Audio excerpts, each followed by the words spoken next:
Flirties, we're covering several topics today that lie at the very heart of how we connect, how we date, and how we form relationships as we talk about the roles of love, healing, and our childhood family dynamics in the dating process. And on the show for this conversation is Todd Baratz, a licensed mental health counselor, certified sex therapist, author of the book How to Love Someone Without Losing Your Mind, and creator of the very popular Instagram page at Your Nonsense. Come on, Todd. And together we're going to explore how the relationships we have or maybe don't have with our parents influence our present, and how understanding these deep-rooted dynamics can lead to healthier, more fulfilling relationships. We'll also talk about healing, the power of self-love, why self-awareness isn't enough, and how self-love is different from relational love. So much to get into in this episode today. I won't hold back anymore. Let's do this, flirties. I heard you wanted to flirt. I heard you wanted to flirt. I heard you wanted to flirt. Hello, my name is Benjamin. I'm the flirt coach and a gay Libra. Everyone has an inner flirt. Hey, flirty. Live, laugh, flirt. Work the flirt. Work the flirt. Delulu is the Salulu. Expert on the flirt. Hey, flirty. There's always another flirt. Everyone has an inner flirt. Get out of your head and into the flirt.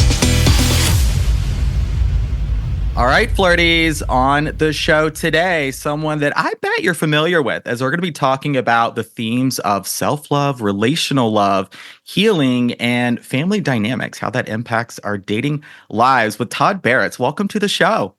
Hi. Thank you for having me. Thank you for being here. First question, always, please tell the flirties a little bit more about yourself and what you do. Yes, I am Todd Baratz. I started the account on Instagram at Your Nonsense. Mm-hmm. I recently published a book called How to Love Someone Without Losing Your Mind. But at the end of the day, I'm a therapist. I'm a licensed mental health counselor. I'm a certified sex therapist. I see individuals and couples for a variety of issues, everything. It's usually just a lot of relational anxiety. I'm also a person. Yes, a person. In therapy, doing all the things that I'm trying to tell other people to do. I'm very much in it as well. Nice.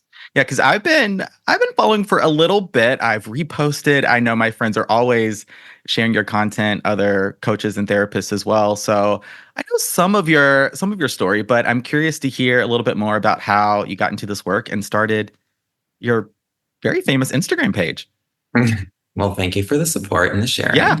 I started my page just because I was bored, really. I was bored. I started dating again, and people were like, "What's your Instagram?" And I'm like, "I don't have one." Yeah. So I was like, I guess I'll start an Instagram. And so I did. And I was just posting like selfies and art. And then I started following coaches and therapists. And I was saying, a lot of people are posting a lot of content and psychoeducational information. Some of it I was like really fucking shocked about.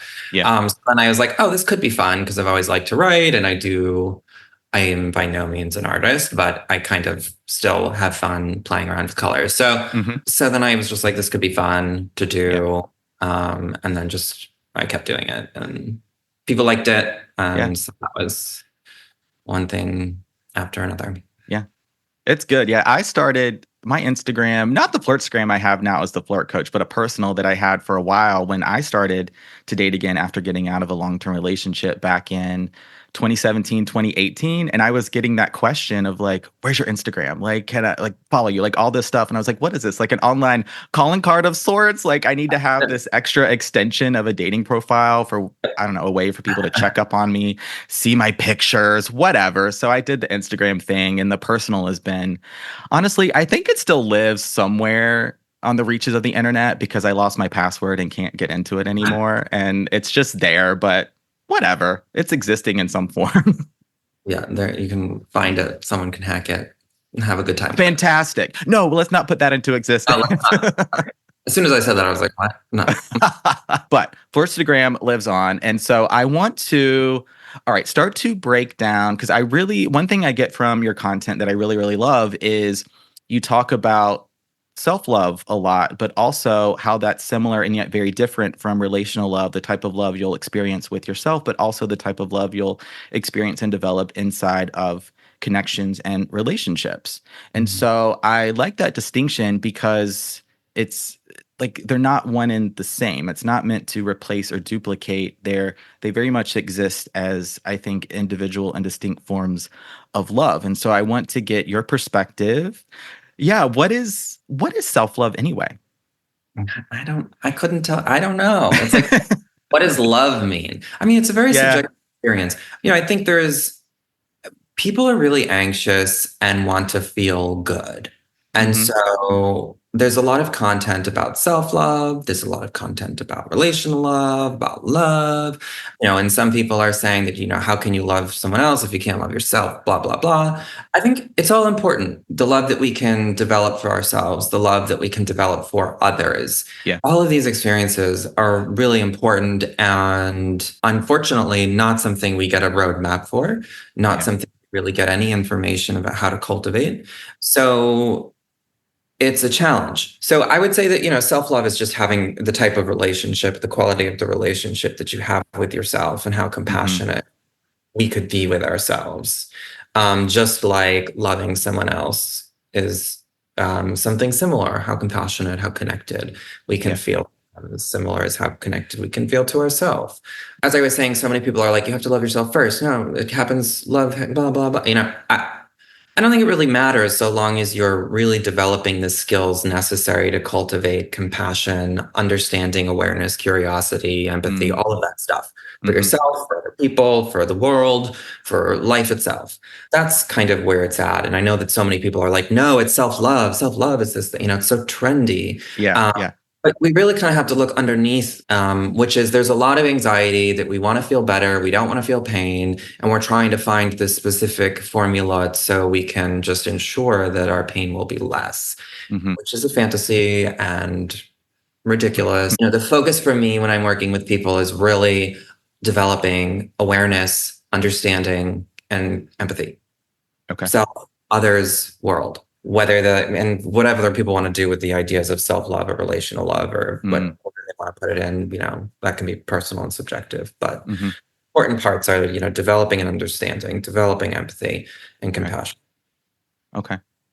That's really good context because it's so trendy. You see it all the time on the internet, social media, and really all over the place where it's like just love yourself, love yourself. It's all about self-love. And it's like sometimes that is missing context for me. It's like actually what does that look like? How is it applied in real life? How is that self-love developed? Is it like just I think back to this one episode of Parks and Recreation where it's treat yourself, right? Is it just taking myself out? Is it taking myself shopping? I think that can be part of it, but the Yeah, the skills you're looking to develop with people you work with, it actually goes much deeper and it's about the relationship, the connection you have with yourself.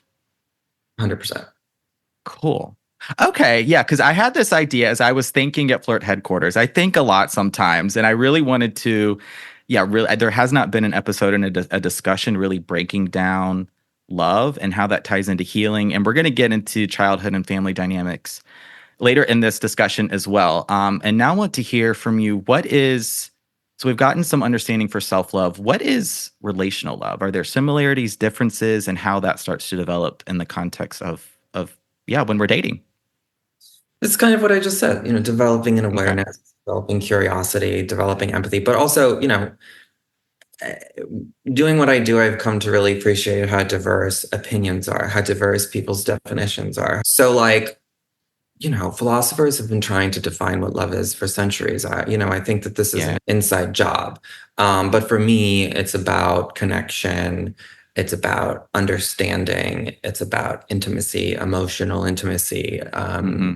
Yeah, it could be. I mean, it could be the sole topic of this whole Flirtcast, right? Every single episode could be breaking down love in different ways and talking about what it is and what it looks like. And I think it's going to vary depending on where you live in the world and your culture and your society and how you connect with one another and form relationships. And so I think I want to ask now, how can people, the flirty, start to develop some of that intimacy, the intimacy that comes along with love, that vulnerability, that just feeling of safety and expressing yourself if maybe they're healing from a toxic relationship or experiencing a lot of anxiety. Yeah, some skills for intimacy and vulnerability.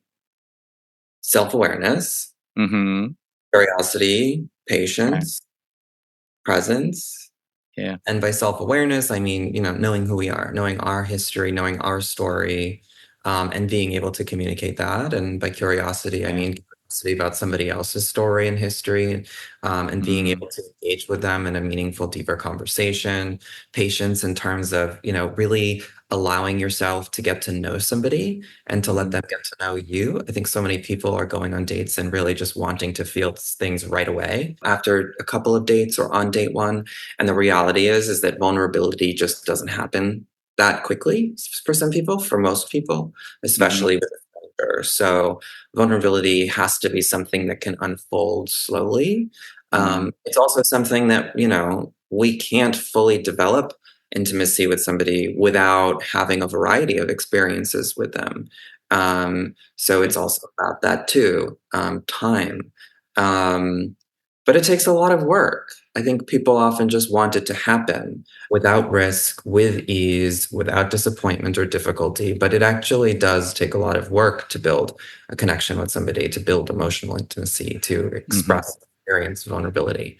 Mhm. It isn't just about sharing your trauma, it's really about experience and experience in the present, which is why I said presence is the last one, because if you Yeah. really connect with somebody, you have to be fully present. You can't be thinking about that one picture you saw on their Instagram, or Mhm. they said this one thing, or they live in this neighborhood, or they do this for work, and that's not really what you want. You can't be in your head filtering them Mhm. out. You really do have to be present, get to know somebody, and actually feel something in those moments, which is what we're after. Yeah. Feeling things. Yeah. That's what I talk about in the flirt all the time too. It's getting out of your head and into the flirt, out of your head and into the heart, right? Flirting is not about thinking your way through this process, thinking your way through a connection, analyzing what you want this person to say, what you just said. It's about feeling your way through it and feeling okay to express yourself regardless of the outcome, as the flirt also doesn't have expectations. So how can people the flirty start to develop more presence in their connections if they are anxious in their head, overthinking, jumping to the outcome? Yeah, being more present. Mm. Being present is so hard for all of us. I mean, Yeah. our lives are designed around not being present, Yeah. about being hyper productive, about worrying about the future, about worrying about, if we're feeling something bad, that means something wrong has happened. So being present is something that absolutely everybody struggles with, including myself. It's a fucking Mhm. chore. Yeah. Um, really requires practice. It's a skill, especially if you lean more towards the anxious type. It really is a Mm. skill. So, a little mindfulness, a little meditation, really learning how to recognize when the anxious thoughts are creating fixations, obsessions, spirals, or taking you out of Mhm. the present. It's just a lot of awareness, and then a lot of grounding and a lot of recentering. And, it's a lot of work. Yeah. It's a skill. So that means the more Mhm. you're practicing it, the more you can develop it. Mhm. Yeah, Lord, it's definitely a skill. I mean, I'm a yoga teacher, and so this is something else I do, and it's a constant practice. It's something I struggle with just because I teach yoga and I meditate on occasion, not consistently, but I do it. It doesn't mean I have presence of mind, body, and soul all the time. It's a constant practice of awareness to bring yourself back to the moment. And something I try and bring into my classes, like I'm very much a gentle, slow flow, restorative style of teacher, opening like we might spend the first 5-10 minutes on the mat before we really get moving. And my approach is about being more and doing less, seeing if you can be with yourself. Sometimes I feel like that maybe it feels like an inability to be present is because it's like you're trying to be somebody else. You feel like you always have to do something like you said. And so can you just be? And you can practice being, like thinking about when you're in a stream of consciousness. Is it writing or drawing, or when you're wrapped up in a book or favorite TV show or listening to a podcast where you sort of are just completely in the moment, in that state of flow, that's presence. And you get to call that back to yourself whenever you want. Yeah. It's hard though because what stops us from being Mm, present, most of us don't want to let go of what we do to cope with our fear, yeah. which is Yeah. worry, grasp onto certain expectations, things, ideas, and constantly spin in this way of trying to solve or figure out as a way of coping with that fear. But it doesn't work. So, which that's me, you really have to try to develop a deeper understanding of what the fear means to you. Yeah. When it comes up, you can say to yourself, okay, I'm going to this place, or as I think a lot of meditation teachers will say, just say thinking and bring yourself back. Yeah.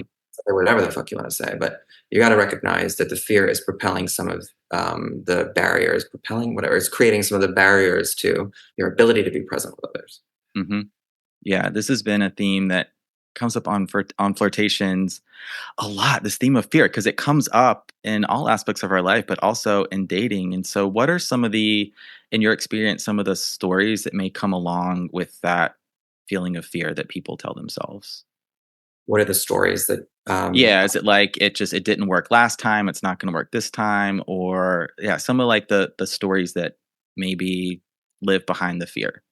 fears about relational anxiety, which I guess is this, Mm, but it's relational fears, whether that's about do they like me? Do I like them? They yeah, didn't respond to my text message. What does it mean? I said I love you and they said it back in a weird way. They don't want to hang out with me. What does that mean? Really trying to obsess and analyze somebody else's behaviors or obsess and analyze your own. Usually in service of this fear that we're trying to figure out a way out of, as opposed to just acknowledging our fear and to say, wow, I am scared that I'm going to be rejected. And I'm trying to control mm, these dynamics that are unfolding within mhm, this person by trying to figure out if fill in whatever blank. But the reality is sometimes we just simply can't fill in those blanks and we yeah, can't control what may go in there. And so it's really hard to let go, but it's really important. yeah.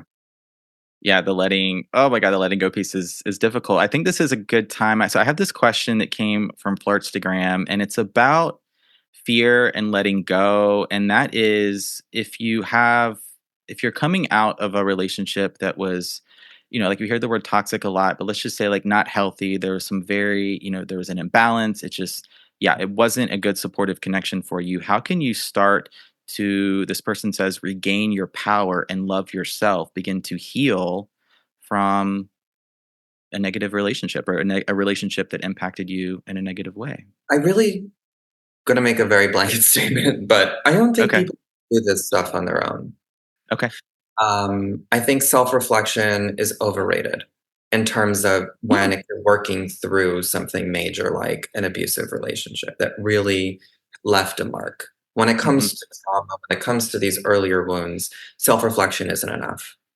Mm, I'm not saying don't reflect. Of course, reflect, think deep, etc. But if you want to think about how to work through, how to grow, how to heal, whatever, we can't do it alone yeah. because we all have these unconscious defense mechanisms that we built up to tell us what is and what isn't, to protect us from what we are missing. And we need somebody else to say, Mm, you're looking, this is the streetlight effect when we're only looking in where we can see what's lit up, even though there's an right. entire street that has no light, that's dark, that we can't see. So we Yeah. need other people to say, well, have you thought about this? We need to be challenged in ways that we fundamentally can't challenge ourselves because we're biased. So I really do think that, if you've gone through something really toxic and abusive and scary and traumatic with a past partner, Mhm. that one, that's awful and I'm sorry. And two, this is an incredible space for you to learn and grow so your next relationship won't be so scary and unsafe.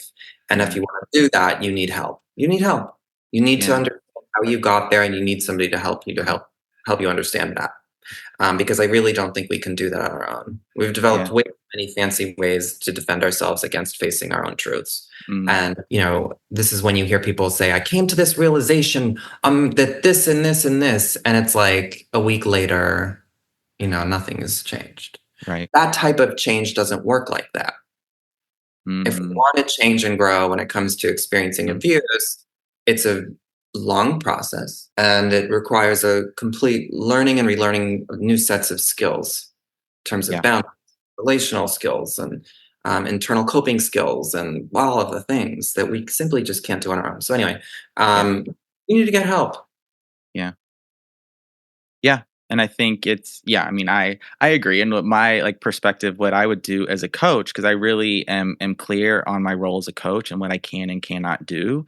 And so I don't like to, or I will not go into the realm of acting as a therapist or acting as a psychiatrist, something like that. But what I can and will do as a coach is be that objective point of view, helping you sort through actually what happened, hold you accountable moving forward, and help you move through that space of change, which is going to involve discomfort and fear and anxiety. So you don't get stuck and just stay there and perhaps go back to old patterns or ways or not heal, evolve, or grow at all. So, like, very much, yeah, being that supportive person that can help you through that process. Because I'm glad you said self-reflection isn't enough, because it's important, but it's not going to be the end all be all. It's something to do on an ongoing basis, Yeah. reflect, develop an understanding of yourself, whatever. But when it comes to actual healing, Yeah. self-reflection is not going to really heal us. We Right. heal in the context of other relationships with people who help us. Yeah. And Yeah. that's the therapist, the shaman, the meditation teacher, the whatever, Sure. uh, mentor, elder, guide, whatever. Mhm. Find some Somebody. Mhm. to help you. Mm.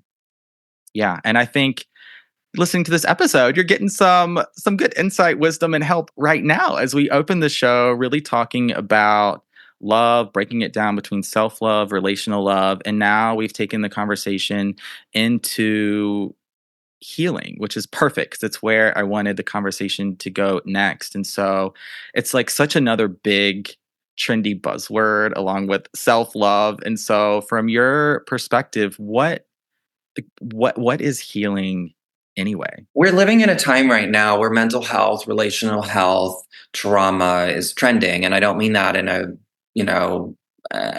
bad way. I mean, this is after years the Yeah. generations collectively just living in denial, stigmatizing any quote unquote negative emotion, which I don't even like saying negative or positive, just Mm, emotion in general. mm, And so now we're all talking about these things that we've been through and that our parents have been through and that cultures go through. And so, yes, healing is trending. And that's, where we are in this moment in our mhm, culture. But so what does healing mean? Um, I mean, healing means like if you have a wound and you recover from that wound. It means recovery, it means growth, it means softening, it means compassion, it means a variety of things. But it's not a destination. And that's the one right. thing that's confused so much right now, as it does become something that's so trendy, is that Mhm, it isn't like I was saying, you have an epiphany and then that's it. It isn't that you have childhood trauma and you go to therapy and you heal and it never comes for you ever again. That some of these wounds, healing those wounds is not about forgetting them. It's not about removing them. It's not about never experiencing them. It's learning how to live with them mm, in a way where we can live without fear and we can pursue pleasure and joy and connection. So healing and healed isn't a destination. It's not a final product. It's a yeah, place that we go for recovery and repair, mm, and learning how to live with what we've been through and what to do with that moving forward. mm. Yeah, I like that a lot. I don't think I've heard healing, yeah, really described in those terms before. But that's really helpful for me. And I definitely agree where we sometimes think healing, and I used to think this, that it's a destination, it's an end point, it's a process, it's something that has a beginning, middle, and end. I know, right? Wouldn't that be amazing if you knew sort of where you were going with healing? It's not linear though. It's like, I've been in therapy since like forever, and my yeah, trauma is still impacting me in my relationships. yeah, Obviously, like when I was younger, I was self-destructing and really doing a lot of horrible things. mm, Now, I'm mature adult and I'm not doing those things. So hmm, it changes and it evolves, but it's still yeah. there, part of us. Yeah. And I think about healing, it's, yeah, very much circular. It's going to ebb and flow, but you're still hopefully moving forward, even just one step at a time. And a phrase that I like, it's that energy can either be created or destroyed, but it can be transformed. And so being able to accept who you are, get to know yourself more, develop that self-love, just understand more about your past, and that you can accept it and still evolve and grow from it. Like yeah, it's like it becomes a part of you and not necessarily something like you have to just forget or like are fully ever over, but it's like it's not something, yeah, our experiences that they become a part of you. Yeah. Which is Yeah. not what I'm here. No, no. Not all the time. All right. So I think, yeah, I want to ask this question now. I think it relates to healing. Coming from a flirty, says, I feel so lonely all the time since a breakup earlier in the year. I'm still hurting and don't know how to heal. Any advice? Well, like I said before, get help. Yeah. Um, But, beyond that, it took me years to get over my ex. And that was for a variety of different reasons, specifically my context. I wasn't speaking with my family. Mm, I had moved to LA temporarily, everything was new. And so I was holding on to my ex for dear life, as a way to cope with all of the other traumas that were unfolding in my life. At the time, I wasn't aware of it. But yeah. everybody has a variety of different experiences post breakup. For some, it's quick. For some, it's slow. For some, it's forever. Mm, And, we really have to meet ourselves where we are. And we have to use whatever it is that we're dealing with post breakup yeah. as an opportunity, as means, as information we could say, to wake up, to learn, and to grow. If Mm, you're experiencing pain for a year after a breakup, your body, your mind is telling you something. And the question mm, isn't when will it go away? The question is what can you learn from it? And how can you work through it, not around it? And so this is why I often say get help, because it can be so difficult to do this on our own. One, in terms of just feel sad on our own, and it's nice to get the support, but also, if we want to use this as a means to wake up, if we want to use our experiences as an opportunity to grow, then we really do need someone to direct us and redirect us and reframe us mm. through the process. Yeah. Yeah. I agree. I agree. I have nothing to add there. No 2 cents for this question. And I think I want to spend one more moment on healing as we initially started to break down self-love versus relational love and how it exists both within ourselves as we're dating and making connections, forming relationships. And so I think we've talked about what healing looks like with the self, but what are some aspects of healing that happen relationally within relationships, and how does that factor into the healing process? A lot of healing happens in relationships. We could Yeah. even say that most healing happens in the context of some kind of relational dynamic, Mm, whether that's with a friend, a partner, a family member, or a therapist. But the relational is really where we can relearn how to live and connect. That mm, most traumas, most hurts and pains are relationally based. yeah. And I'll just say all of them are. All traumas are relational, that's for sure.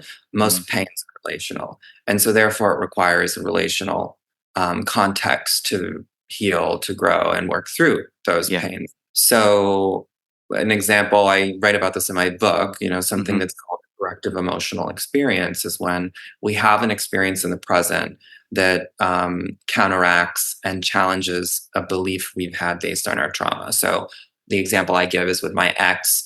I like fucked up his car and kind of crashed it a bit. And mhm. growing up, I would get punished whenever I would make mistakes like that. If I broke a glass or overflowed the toilet. So I was just convinced that he was going to be really upset with me. There would be a rejecting response. There would be conflict, whatever. Mhm. So I was doing a bunch of things to try to fix the car, which like I can barely put in a light bulb. And he came up to me and, caught me doing this and pulled me up and kissed me and hugged me and said, what are you doing? I'm not mad at Mm, you. We'll just get this fixed at the car repair shop. Stop. yeah, And, minor example, but major impact in terms of, wow, okay, so I can fuck yeah, up and still receive love. And so these are the mm, dynamic experiences that we have to have in yeah, order to challenge some of the beliefs that we've learned from these relational traumas that we have in our past. yeah, So that's why relational love is so crucial. Didn't have those moments with him that I had many more of them like that. Maybe not car accidents, but Yeah. where he just didn't give a shit and was nonetheless still so loving. I learned again that, it didn't matter if I fucked up, that love and fucking up it wasn't a synonymous thing, that I didn't have to Right. be perfect, all of the above. So, we do need these relational contexts. We can't just say, I deserve love, and then think all of a sudden that we feel that we do. We have to then receive the love we have convinced ourselves we deserve. So it's a real dynamic between self and other. Mm. That's going to give me a lot to think about. Definitely a part of the episode that I'll be listening to again, because I feel like this is where I'm at as someone that's single and dating, and I'm very much missing that relational healing aspect in my life. And where I'm lucky, I do have a strong relationship with family. I have worked really hard and intentionally to have friends in my life, people that I can, call and rely on and just reach out to. But I don't have that like that romantic partner, that person where you're healing relationally within a relationship. And so I know I still have some of these old wounds and reactions that come up. Yeah, it's like it's very much something I want in my life. And so I'm glad a couple of these questions have come in. It's like, well, something I try and do is, still make connections, focus on self-love. Of course, it doesn't mean my healing has to stop, but in a way hold space and just acknowledge where I'm at and be patient with myself. A lot of what you mentioned earlier in the episode.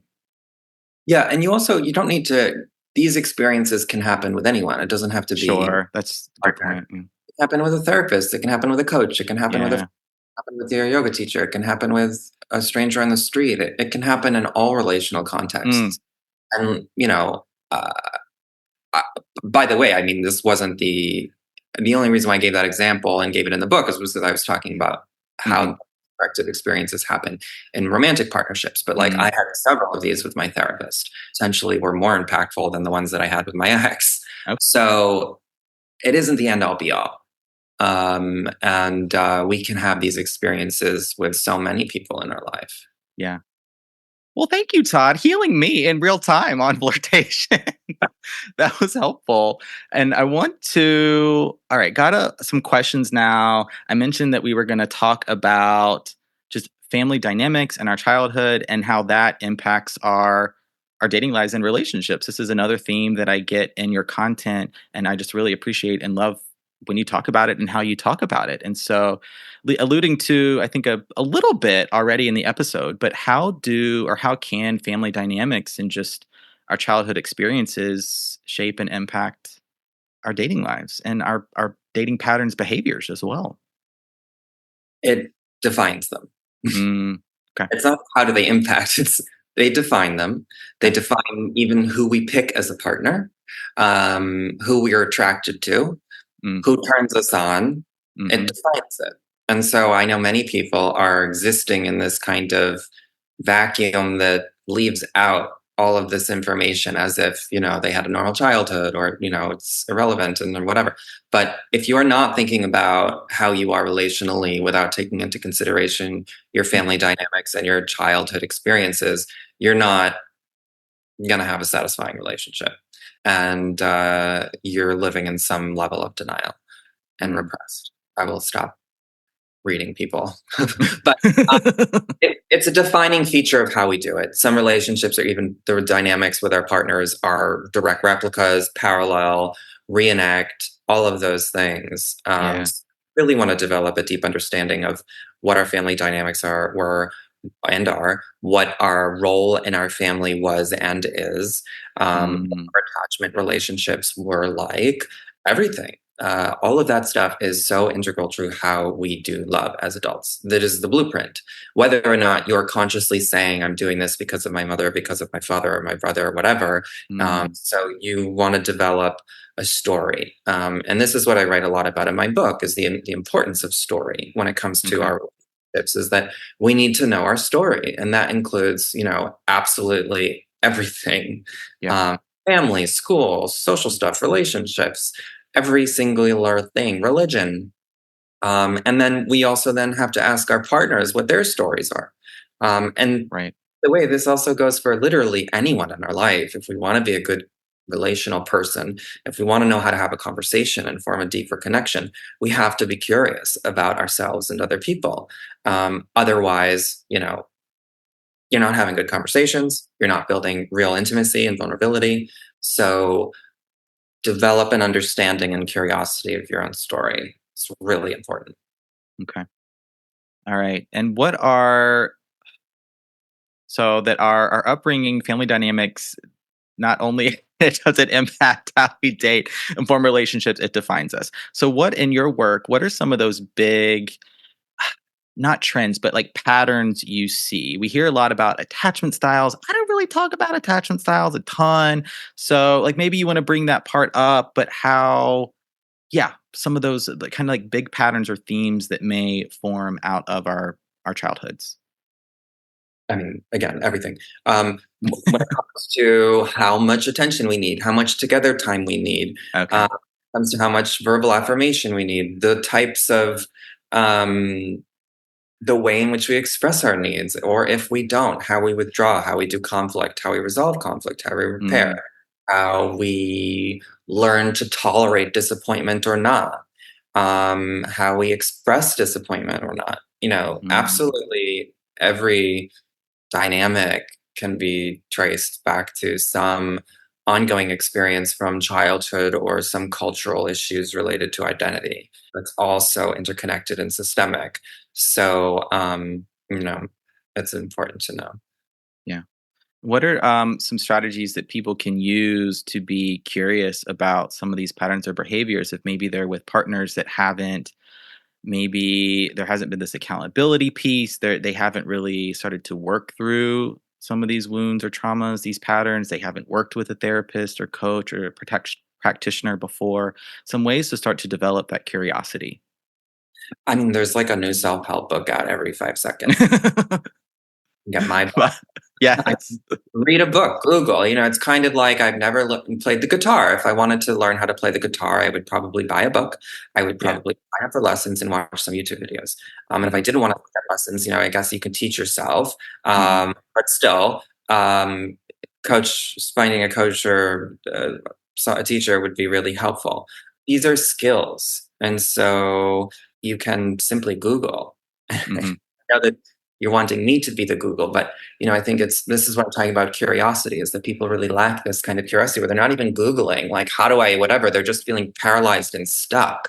Yeah. Um, or they're just looking at memes. And so, Yeah. a great place to start is to just pick a book and to read it and to see Yeah. what comes up for you, to see, what has been written. If there's something that really speaks or you feel relates to what you've experienced, underline it. Yeah. Um, you know, if there's a quote, buy another book. I cite a lot of authors in my book. There are a lot of Mm. books that I used to write my book and research. And so, you can look in the back of books. So educate yourself is basically what I'm saying. Okay. Educate yourself. Yeah, and another way you can do this too is following, picking a creator or two, a few. Maybe it's one of us, maybe it's someone else, but giving yourself that time to actually, like, if it's a book, just see it through to completion. If it's a video, just go ahead, watch the whole thing, check out the comments, see what you think, get curious about how you feel, what you're thinking about this. Like, I think because I I did the same thing where I just want someone to tell me the answer. Like, Yeah. just give me the quick and dirty, the quick fix. Just give me the answer, right? I don't want to actually have to do the work myself or be curious myself. I just want something in the moment, instant gratification. And so you're scrolling social media, you're like finding a quick video or a meme or, a text post, a quote, whatever, and you're like, okay, maybe for a moment, but to really go deeper with your own healing, with your own self-awareness. Yeah, a lot of what we'll be talking about today, it's like it's going to involve a level of patience too that I think pairs well with curiosity. Yeah. There's also a lot of courses. I have an online course. I think a lot of other therapists do too. There's Yeah, also, it's like, if you Google dating course or love course or relationship course, I think yeah, both related to therapists and coaches and just completely unrelated. There are these platforms that just have lots of e-learning, yeah, um, You could probably type in childhood trauma dating love course, and you probably You would get a lot of hits. an online course is also something great. Yeah. So I mean, do something. Okay. Do something. Do Do something. something. All right. I have a question now, and maybe it's somewhat of a duplicate question, but it's about expectations. And so if how your family, growing up, your childhood may have set expectations that a relationship must look this way, right? You have to date in this way. It's maybe rooted in tradition or culture or religion or where you grew up, your society. So if you feel like those expectations that may have been placed on you are not your expectations, probably some curiosity coming up, but how can you start to detach from maybe familial expectations versus your own expectations of what you're looking for, or maybe you're unsure? Well, I don't know if I've ever met an expectation that's been productive or helpful. So Okay. the expectation, whether it's your family's, your culture's, or your own, you should probably get rid of, Okay. and examine why you have them in the first place. Mhm. I'm not saying don't have hopes. Well, I am saying don't have hopes. Stay in the present. We can't approach our lives with expectations of how it should go, Yeah. Yeah. fortunately, which is not the answer that people want. Mhm. Uh, but expectations simply aren't helpful. I mean, they shape our perception of the world, in inaccurate ways. And so that's going to then change how you fundamentally see other people in inaccurate ways. It's not going to Yeah. be, it's going to change your experience. Literally, physiologically, the expectations we have about sex Mhm. change our body's chemistry, Mm. actually change our body's chemistry and prime Yeah. us to feel less pleasure, less arousal, Yeah. fewer orgasms. Expectations are not helpful. I mean, I agree. My made up flirt framework that I use to help people flirt, the flirties flirt, the L of the flirt stands for lack of expectations. And this is so much about what I talk about too. It comes from yoga. You hear about it formed in terms of detachment or non-attachment to outcome, right? It's phrased in quite a few different ways, but yes, having it's like something I think about is like my parents divorced when I was 7. Well, that's not my necessarily my expectation that like, oh my God, my relationship's gonna fall apart too, or it's gonna end the same way. So like you get to be your own person, you're the creator of your own story, going through some healing, some self-awareness, working with a practitioner, someone for that accountability piece to really help you move through it, knowing that yes, the expectations, they're not set for you. Like they're very mutable, they can change. And at the end of the day, like you said, not super helpful. They box you in, right? They engineer your actions to now be focused on a specific outcome. And it's like, yeah, not great. And I'm trying to let go of them as well. I know. It's really, really hard, but being present, having curiosity, all this stuff, like these are going to be those skills that really help you in letting go and detaching from expectations, I think. So I have a question now that came through, and this is about if you grew up, this person says they grew up with a narcissistic parent, right? They just didn't have really healthy relationship dynamics displayed or modeled for them in their home. It's something they're starting to be aware of. They're curious, but how could they, or how can anyone start to maybe recognize those red flags in early in the dating process without going into that territory of like you're on a first date, they didn't text me back, oh, they're a narcissist, or just like sort of labeling someone right away versus acknowledging what are red flags. Yeah, I mean, again, another one of the things I don't like are red flags. Okay. Things that are red flags should be evident to everyone. Uh-huh. Yelling, meanness, a disregard for others, a lack of remorse. Yeah. Uh, these relational or personality characteristics that are actually pretty toxic and things that we just really want to run in the other direction. But Hmm. somebody who still talks to their ex or somebody who, I don't, that kind of a thing. Stop trying to categorize somebody else's behavior. Have boundaries, I think, is a better discussion. Boundaries about the people that Mm-hmm. you allow in your life and the people that you spend time with, meaning, Mm-hmm. no judgy people, no mean people, no people who lack compassion and empathy. Again, no one who's like lacking in emotion, no one who's like blocking you and then unblocking you. I mean, Yeah. obvious things that, we don't want to invite in our lives. We have to have boundaries with dates, family members, friends, that this is Hmm. simply not something I allow. But all other things, stop focusing on them. So they talk to their ex, get to know them. Maybe there's a context to that. Be present and see if you can connect with them, as opposed to be fearful of what their behaviors may suggest about how they could hurt you. And use your own knowledge to assess, okay, is this really something that could hurt me, which is probably a no, or am I just triggered because I've been hurt and I'm on high alert looking for red flags? Mm, So it's really something to become aware of yeah.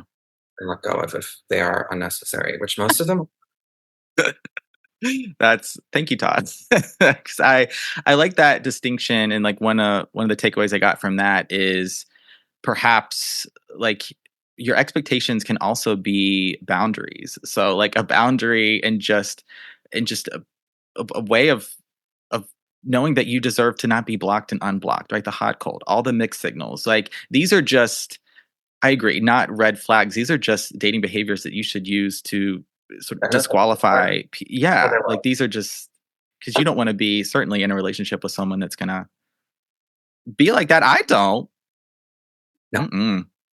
So no. Yeah. So I think I have one more question, and this one is talking about. Yeah, I love his account advice. This will be a great conversation between you two. Not a question, but something something somebody said, and I wanted to mention it here in the episode because I thought that was fun. Yeah, really, my one of my final questions, and we've talked a lot about it, but just kind of a one thing that a flirty anyone listening could do today if they're like finding they're dating, they're just wondering like I'm going back to the same patterns and habits, like I keep having these strong reactions, like how do I know, should I take a break, should I, yeah, I'm just kind of in that space of where am I at with dating. I mean, this varies person by person. Hmm. I would just say to get out of your head. That's such an annoying thing to say, and stop fixating. But if you want to take a break, take a break. Hmm. But again, get help, read, do something, Google, take a course, but also understand that, you are resilient, that dating is challenging, and it's not a place of hope, unfortunately. Yeah. And we simply just have to be present and stay connected to what it is that we want. If you want a relationship, you kind of have to date. And you have to expose yourself to risk and disappointment and experiences of hopelessness and all of those things. Yeah, the other thing I would say is, and I did this and do this, is you resist identifying or defining your life by your relationship status, whether that means you're single or in a relationship. That's something to explore separately. What is it Yeah. about your relationship status, being single or in a relationship, that feels so integral to who you are? um, that what we forget so often when we're dating is ourselves. That we're kind of grasping for someone Yeah. else or life to make our life better. Yeah. And that's not to say that it wouldn't. It's just to say that sometimes the desperation is more reflective of something that's happening inside of us than it is about finding a partner. Because also, and this is annoying when people would say this to me when I was single, but like being in a relationship isn't easy, and at times can be more triggering and full of anxiety than it is when you're single. So Yeah.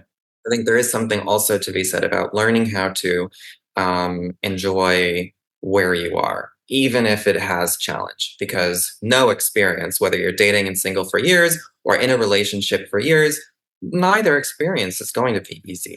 A hundred Right. thousand, I will guarantee you, neither is going to be easy. And you will, because we live in this culture, you will be thinking that it would be better if you were single, or maybe you Hmm. wouldn't have to go with this shit.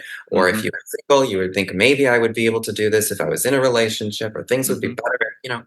That we're always looking for something better. So I think it's important to examine the pattern of thought that we have as we're managing whatever it is, whether it's our work or being single or dating or conflictual relationship or whatever, to really examine those expectations that we have about what we're grasping for and what we have invested our beliefs in thinking that what we're looking for is going to help or solve or fix or whatever, because it won't. Yeah.